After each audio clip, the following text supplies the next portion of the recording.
today's video, we're going to talk about the Carolina Panthers preseason finale going up against the Steelers, and Darnold and the starters are expected to get a lot of reps tonight. So, let's get it.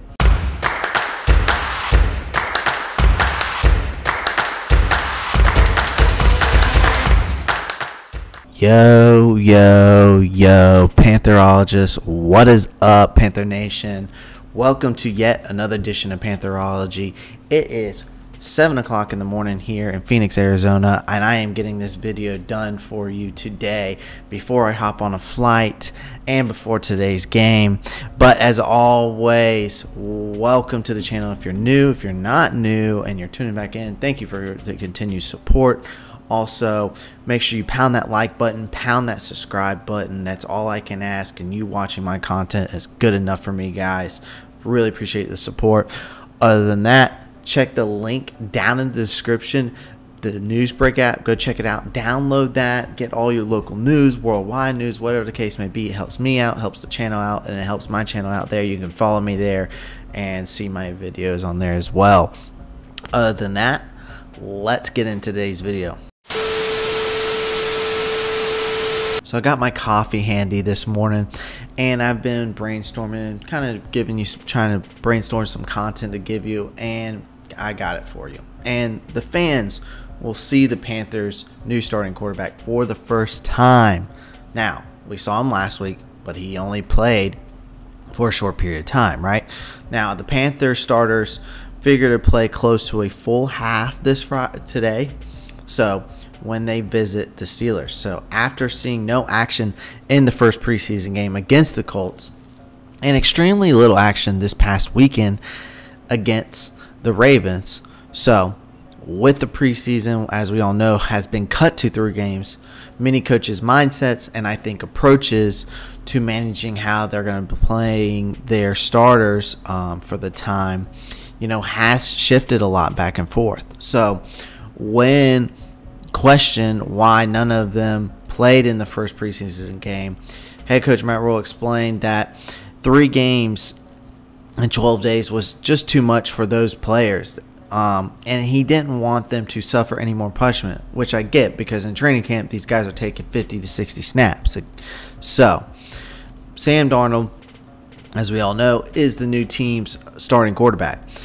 He made his debut last Saturday, but he only went 1 for 2 for 14 yards in just 1 series. Now, Robbie Anderson, a former Jets teammate, was the only person that got the completion. So, meanwhile, Darnold's lone incompletion came from a ball that was thrown through the back end of the end zone to avoid getting sacked. So, when asked exactly how much the starters will play, Rhule basically said that he wasn't sure what to say, except that he was hoping it's more than a quarter or closer to a half, which I'm hoping closer to a half.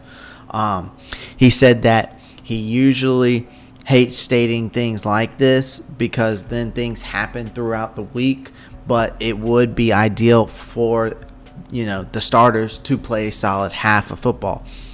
Now, that is, however, everyone except Christian McCaffrey, who is likely to sit out in today's game, as well as a precautionary measure, for so to speak. Christian is going to be very limited, and he has been pretty much every preseason, right? Now, he's going to take a lot of hits during this season, and more than anyone else out there on the field. So we'll save those hits for the season. At least that's what Matt Rhule said. So after missing 13 games last season due to ankle and shoulder and thigh issues, allowing him to sit out the whole preseason is definitely the best decision, I think, for him. Now, the Panthers are well aware of the type of player he is and what he brings to the table, both in the run and the passing game. So, running back is a physically demanding position that may be taxing on the body. Now, Matt Rule did state that he'll take a lot of blows this year, so there's no reason to add to it when they don't have to, which is obviously a good idea. Now, additionally, this will provide extra opportunity for players like Spencer Brown and Darius Clark to make their last case for a spot on this 53-man roster. So, guys, that is something to look out for. Also, I think it'll be interesting to see who can push for that backup position of Sam Darnold. Also, I think to look out for is Cam Irving at left tackle. And another thing to watch out for is Joey Sly. Can he freaking make a field goal? So, guys, I hope you enjoyed today's video. And as always, before I leave you, keep pounding.